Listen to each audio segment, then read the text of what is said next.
Hello and welcome to Who Dares Rolls TV. I am your host, Mike B. Another fresh week. We're kind of just taking the cap off of it anyway. Right, well, we're a show and a podcast and the things that's, pretty much our currency is in dick and fart jokes. However, you can't ignore what's going on in the world at the moment, and it's pretty fucked. I look at BGG this morning, and there's the Black Lives Matter post that they've put up. They've had to lock because of comments on there. What a mess. Black lives do matter. I've got a lot of friends in the US. I hope you're safe and well, and hopefully something can be done because the situation is a mess. Not helped by your president, may I add.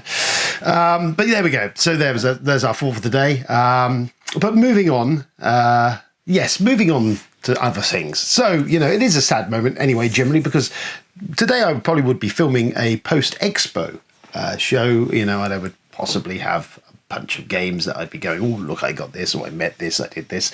None of that is happening, obviously, because of the current COVID situation. And it was a long weekend, really. I was off because I would have been away. Spent it with family and friends. Well, family mainly. Obviously, friends is out of the question at the moment. But yeah, spent it with family, play some games online. But yeah, it's just taking the jam out of my jammy donut. Right, so so Expo didn't happen. There was a virtual con in September. Speaking of virtual cons, the Board Game Trading and Chat had their virtual con over the weekend. If you're not a member of the Facebook group, they are quite a sizable group now. I mean, when I joined it many years ago, it was a smallish sort of community, but it's kind of blossomed into this very large group of people, which on the whole are generally pleasant and lovely people. Thank goodness for that. They ran a virtual con the weekend. I dipped in and out of it. There was lots of traders. Portal Games were there selling some stuff. Lots of people doing deals, and lots of people games online and stuff. I didn't really interact massively. I was off and I had the family around me, so kind of it was more fun to spend time with them to a point, with the dog and the babies and stuff and all that sort of things.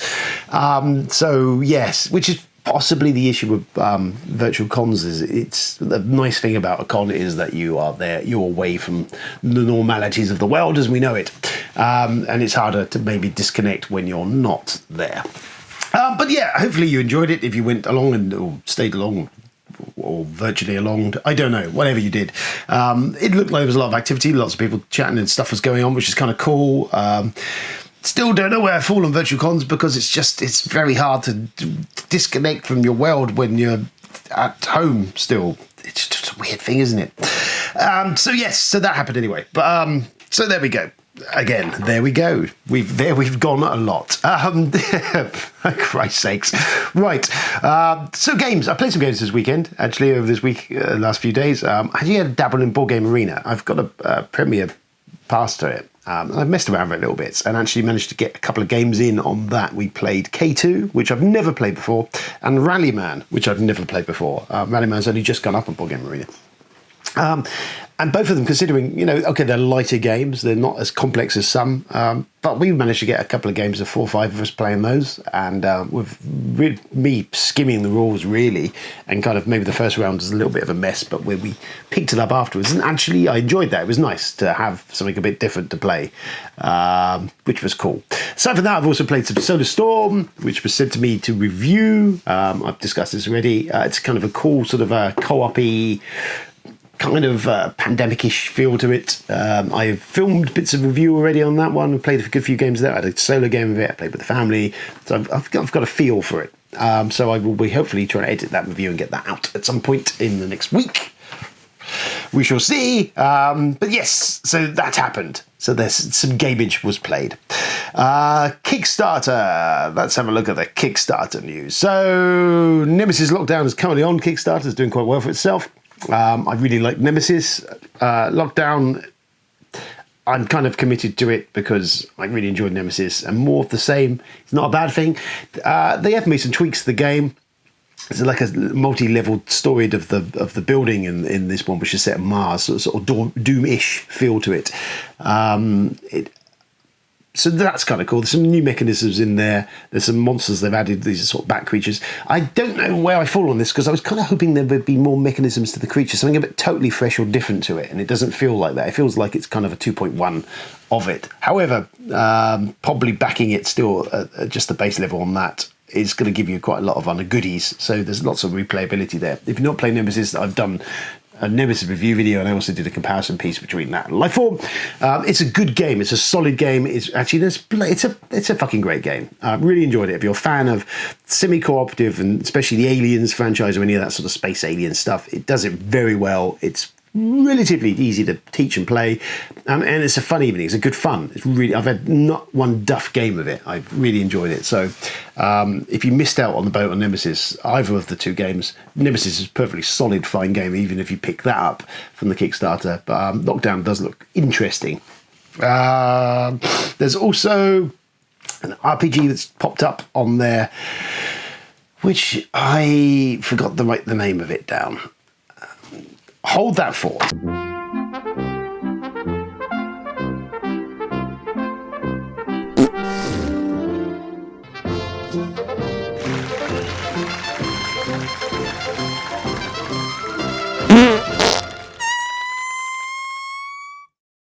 And I'm back.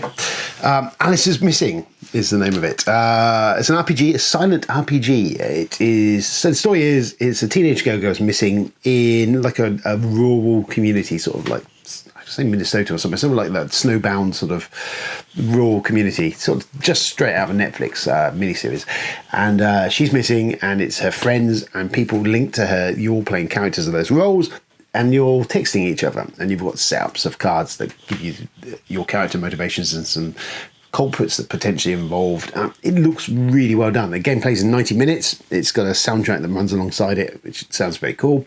And yeah, it's brilliant. It looks really good. And so yes, I know Charlie's backed it, so maybe we could possibly arrange an online play of it. But yes, definitely one that's teased my interest. And finally, some news, Kickstarter news coming out later in the week, is the Terraforming Mars Deluxe has been announced by Stronghold. So Terraform Mars, I've had a love-hate relationship with. I actually really enjoyed the game of Terraform Mars. I did some views on that a while back. It's a solid game. It is marred by its production qualities. There's not often been much abuse thrown or levelled at it for its shocking production quality. They are now apparently releasing a collector's edition, super duper posh, super duper absolutely fantastic super version.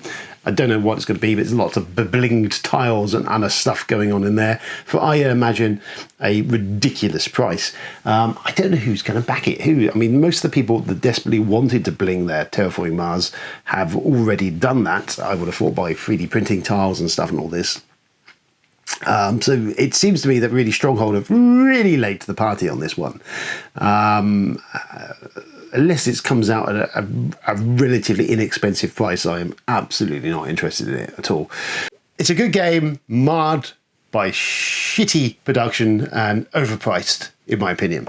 But it's a good game if you can get it at the right price. I don't think this will be the right price. What else is going on? So I did that. We've done that. Oh, Monster Train. I've been playing some Monster Train. It's on Steam. It's a video game. I'm been a huge fan of Slay the Spire, which is a fantastic deck building game, roguelike, I think they call it. It's essentially Slay the Spire as you building a deck of cards through various characters, going up through like a tower and fighting monsters and stuff, and your deck is what you use to attack with. Monster Train's just come out. It's a similar style of thing. The idea is, again, you're building a deck of cards against a couple of races on a train that's going through locations, and you're building and leveling your characters up and trying to survive waves of enemies. It's got kind of an 8-bitish sort of style of the art and design to it. It's really good music and stuff in there. It looks very colourful and really good, but it's, again, very similar to Slay the Spire. It's got really, really solid sort of card mechanisms and play and lots of variety and races to choose from. Really enjoying that. But that's my recommendation if you want to have a go at something a bit different. Either of those two games are fantastic and well worth more than a few minutes of your time. Portal Games news. I might as well, as I had a couple of emails from Ignacy today in regard to Portal Games. Number one is he's contacted me to offer me a copy of the Imperial Settlers Roll and Write app. So we, this time last year, essentially, UK Games Expo last year saw the launch of the Imperial Settlers Roll and Write. It was okay. Didn't set my world on fire. I preferred the original game, but it was. There's a review of it. You'll find that. Anyway, so I've been taking a look at that app, see how that plays like, how that works. It's also I've discussed before now the effect of the current COVID situation on publishers. Definitely Portal have been very forthcoming, very open about how it's affected their company. I know Ignacius does some blogs and vlogs on the matter. So they've changed the release schedule, essentially what's happened. So a couple of games have now been held off until 2021, which is $1 Million Script, which is one I didn't really know much about, but it was kind of like a pitch meeting game. So it's kind of everyone pitches movie scripts and then someone makes a choice what happens with that. So that's now not coming back out. Technically, I suppose it makes sense because in theory it's a group gathering sort of game. So that's coming out in 2021, as along with the Vienna Connection, which was an expansion to Detective, which is set in the Cold War, is now coming out in 2021. The release of this release schedule is as such. Dig Deep is out in June, which is the Rob Davio Detective expansion. The Imperial Settlers Rise of the Empire, which is like a campaign mode for Imperial Settlers, which has very much interested me. That's now due in July of this year. I will definitely be tempted by that one. There's another expansion to Empires of the North, which is the Barbarian Hordes, is out in August. And then Season 1 of Detective is out in September, which is kind of like a streamlined version of the original Detective game, kind of polished off and streamlined for more casual play, I believe. And that's coming out for sort of family play. It's coming out in September of this year. Oh, and then there's a couple of releases coming out, new expansions he's announced, which are very small sort of things. It's a Troglodytes, which is a Neuroshima Hex faction pack, which was going to be supported with a convention play thing and all this stuff, which obviously is now out the window. So anyway, that's coming out. The Troglodytes is coming out. And there's the Golems expansion from Monolith Arena, which is kind of like the fantasy version of Neuroshima, which I've never reviewed, actually. I need to get that done. So yeah, there's those two anyway. That's coming in addition to everything else. How exciting. Then Blood Rage Digital update. We covered Blood Rage Digital before. Well, it's still a bit of a clusterfuck.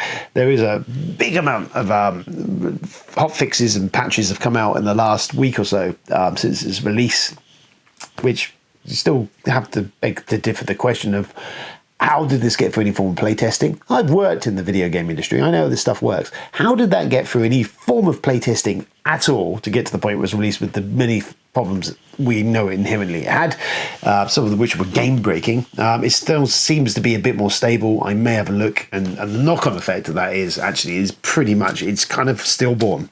I think at the height of players, about 100 players have ever been on at the peak of Blood Rage, which kind of says a lot really about that. I don't know whether it will recover from that. I still think there's problems with it. I will take another look at it in the next coming weeks because I love Blood Rage and I'm just bereft at how badly they've managed to cock up that one. And, there's the whole question around the fact that Core Mini have not released a Kickstarter for the Blood Rage Digital. Obviously, they bolted a bunch of plastic bling on top of that.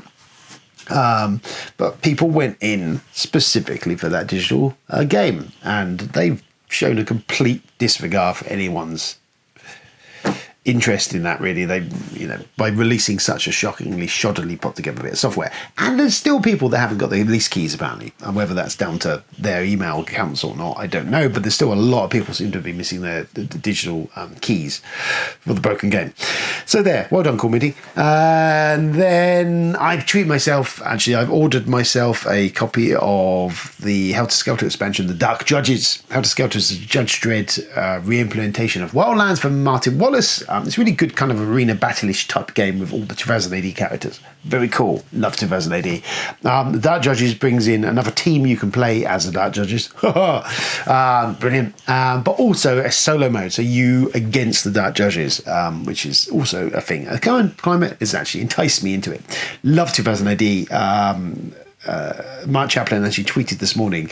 If there's one area of play license he would love to dabble in and play and make games in, it would be the Judge Dredd storyline, or generally the 2008. It's got a wealth of characters and storylines that could be just put out loads of games. There's loads of stuff could be done with it. I'd quite like to do a Judge Dredd game. Anyway, I've digressed. But yes, Judge Dredd. Love some Judge Dredd. Love 2000 AD. And it's great that we're getting some games of that now. And I will be taking a look at that in the coming times ahead. Yes. Yes, so there we go. Yeah, thank you for tuning in. Hello to our new subscribers. We're nearly at 300 subscribers. Very exciting, brave new world we're in. Don't forget you have access to whodesrolls.com, which has got a bunch of old reviews and stuff, and written text reviews, RPG reviews from Charlie. He's still putting stuff out there. He just recently put out the Dishonored review for the for that, and there's a bunch of other board game reviews and all sorts of stuff on there. And yes, there's that. Don't forget to, as I say, like, share, follow, blah blah blah blah. Go to our Patreon page. Not that anyone does, but you could go and do there and do Patreon stuff. And that brings us to, I think, an abrupt halt after this roller coaster of emotions and content that we've had in this episode. Thank you for sticking with us, and stay safe out there, and we'll be back soon. Goodbye.